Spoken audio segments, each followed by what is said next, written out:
Пандемијата COVID-19 во различни делови од светот создава различни приоритети. За некои, како Украина, ниската стапка на вакцинација ги полни болниците и секојдневно ги крши рекордите на ново заразени и починати. Во австралиската држава Викторија пак, високиот процент на вакцинирани го враќа животот во нормален тек, а Израел агресивно продолжува со кампањата за администрирање на трета доза, како начин да се справи со вирулентниот делта сој. Втор ден поред, Украина вчера регистрираше рекорден број заразени и починати луѓе. Градските власти во Киев одлучија да ги затворат училиштата најмалку 2 недели, а слични мерки се носат и во другите области каде стапката на заразност е висока. Иако украинците слободно може да избираат меѓу вакцините на Pfizer, Moderna, AstraZeneca и Sinovac, досега едва и 15% од 41 милион жители на државата се имунизирани. Втора најлоша стапка на имунизација во Европа по Ерменија. Дельта штам, профілюючий штам зараз у нас у відділенні. Важкість перебігу, безперечно, порівняно з минулим на більш агресивна, ніж минулого року. Категорія пацієнтів помолодша. На жаль, пацієнти, які перебувають у нас, вакцину не отримали. Треба цим всім людям толковувати в голову, щоб береглися і вакцинувалися, тому що це дуже страшно. Я теж не вірила, навіть новини не хотіла дивитися.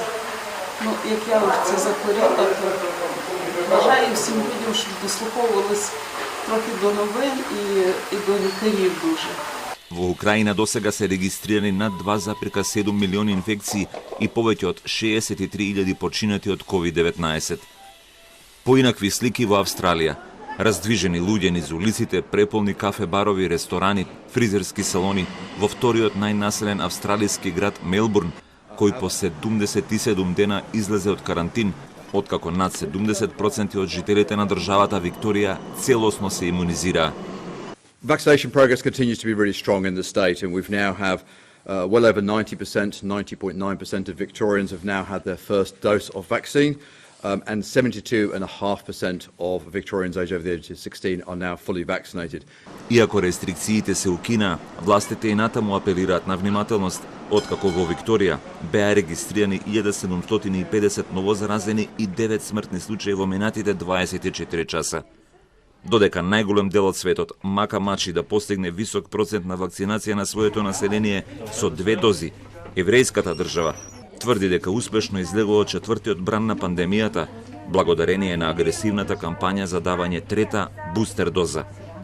Израел беше првата земја која уште на почетокот на годината вакцинираше голем дел од населението, но делта варијантата започна да се шири во текот на летните месеци.